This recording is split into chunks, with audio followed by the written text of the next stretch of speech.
Hello guys, back to my channel. আমি সুস্মিতা। তোমরা সবাই কেমন আছো? আশা করি তোমরা অনেক ভালো আছো। আমি অনেক ভালো আছি। তো দেখো, আমি আজকে স্নান দান করে শাড়ি পরে নিয়েছি। তো আজকে আমি বানাবো রিলস ভিডিও।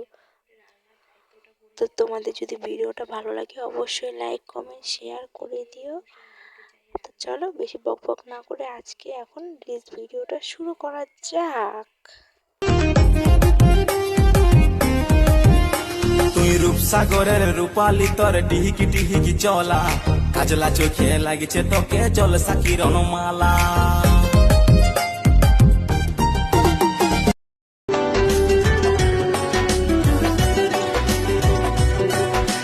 তোমার জন্য সাজানো স্বপ্নে একা দিন যাপন, বলো না কবে শুরু যে হবে প্রেমের